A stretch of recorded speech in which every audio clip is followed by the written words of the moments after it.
And good morning again. We begin this morning in Afghanistan, where Senator Barack Obama is on the ground. Lara Logan, our chief foreign affairs correspondent, sat down with him for a long interview this morning. We're going first to her. Lara. Good morning, Bob. Well, Senator Obama spent his first day in Afghanistan yesterday visiting the troops, talking to soldiers, speaking with their commanders. Today he met privately with President Hamid Karzai of Afghanistan, and he says that after talking to both sides, his assessment is that the situation in Afghanistan is both precarious and urgent. And he said that the U.S. has to start planning to put more troops in Afghanistan now. I believe U.S. Troop levels need to increase, and for at least a year now, I've called for 2 additional brigades, perhaps 3. I think it's very important that we unify command more effectively to coordinate our military activities. But military alone is not going to be enough. The Afghan government needs to do more, but we have to understand that the situation is precarious and urgent here in Afghanistan, and I believe this has to be our central focus, the central front on our battle against terror. In what circumstances would you authorize unilateral U.S. action against targets inside the tribal areas? Well, what I've said is that if we had actionable intelligence against high-value al-Qaeda targets, and the Pakistani government was unwilling to go after those targets, that we should. Would you consider unilateral U.S. action? I will push Pakistan very hard to make sure that we go after those training camps. I think it's absolutely vital to the security interests of both the United States and Pakistan. Secretary Robert Gates said that they are looking at options to get additional U.S. forces to Afghanistan, quote, sooner rather than later. While Afghanistan has minimal oil resources, to the north, the former Soviet republics of Kazakhstan, Turkmenistan, Uzbekistan, Tajikistan, and Kyrgyzstan possess substantial oil and natural gas, which Russia exploited before the collapse of the Soviet Union in 1990. Already we have American bases and troops in Uzbekistan, in Tajikistan, in Kyrgyzstan, and the Russians clearly are very nervous about this. China is another big player. China would like to extract a lot of this oil and gas and perhaps try and ship it to China. So I think, in the future, we may well see a kind of three-way competition between Russia, China, and the United States for the resources of Central Asia. U.S. military bases may now have replaced Soviet bases throughout Central Asia, but for American oil companies a problem remains. Where to run pipelines without passing through the territory of competing powers. With Russia to the north, Azerbaijan across the Caspian Sea to the west, Iran to the southwest, India to the southeast, and China to the east. Apparently, running pipelines through Afghanistan and Pakistan to the Indian Ocean seems to be the answer. Such a project was actually conceived of by the California-based Unocal Oil Company in the early 1990s. We've had them in Kuwait for a while. We have permanent bases in Afghanistan. We are building permanent bases in Uzbekistan. We actually have 4 bases in Georgia.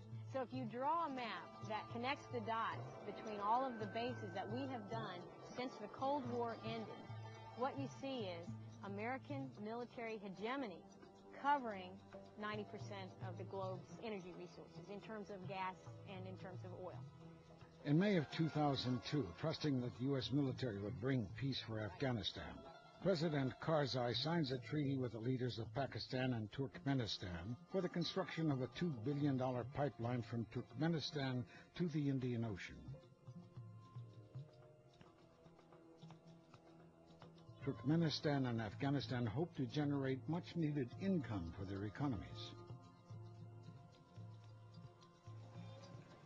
Pakistan hopes to secure an oil route for itself. Its position would also allow Pakistan to control at least part of the oil supply to India.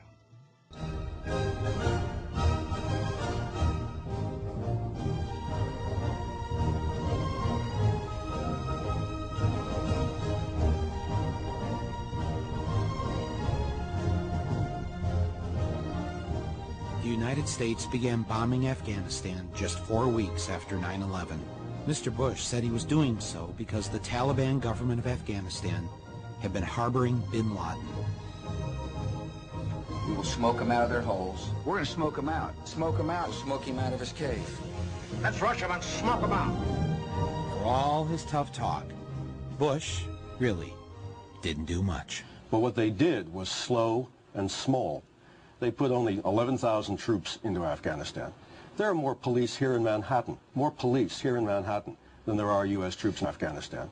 Basically, the president botched the response to 9/11. He should have gone right after bin Laden. The U.S. Special Forces didn't get into the area where bin Laden was for 2 months. In 1997, while George W. Bush was governor of Texas, a delegation of Taliban leaders from Afghanistan flew to Houston to meet with UNICAL executives to discuss the building of a pipeline through Afghanistan, bringing natural gas from the Caspian Sea. And who got a Caspian Sea drilling contract the same day UNICAL signed the pipeline deal? A company headed by a man named Dick Cheney, Halliburton. From the point of view of the U.S. government, this was kind of a magic pipeline because it could serve so many purposes. And who else stood to benefit from the pipeline? Bush's #1 campaign contributor, Kenneth Lay, and the good people of Enron. Only the British press covered this trip. Then in 2001, just 5.5 months before 9/11, the Bush administration welcomed a special Taliban envoy to tour the United States to help improve the image of the Taliban government. You have imprisoned the women. It's a horror, let me tell you. And I'm really sorry to your husband. He might have a very difficult time with you. Here is the Taliban official visiting our State Department to meet with U.S. officials. Why on earth would the Bush administration allow a Taliban leader to visit the United States, knowing that the Taliban were harboring the man who bombed the USS Cole and our African embassies? And he also had dealings with Omar Sheikh, the man who murdered Osama bin Laden. We cannot wait for the final proof. He also had dealings with Omar Sheikh, the man who murdered Osama bin Laden. The smoking gun. He also had dealings with Omar Sheikh, the man who murdered Osama bin Laden. It could come in the form of a mushroom cloud. Murdered Osama bin Laden. The smoking gun.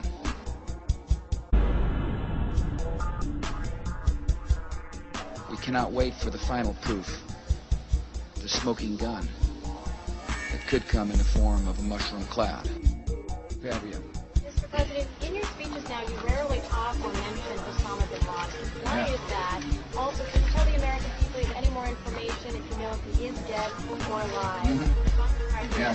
Deep in your heart, don't you truly believe that until you find out if he is dead or alive, you won't really eliminate the threat of it? Well, deep in my heart, I know the man's on the run if he's alive at all. And who knows if he's hiding in some cave or not. We hadn't heard from him in a long time. He's a person who's now been marginalized. He's the ultimate parasite who found weakness, exploited it, and met his match. So I don't know where he is. Nor do, I just don't spend that much time on him. I'll be honest with you.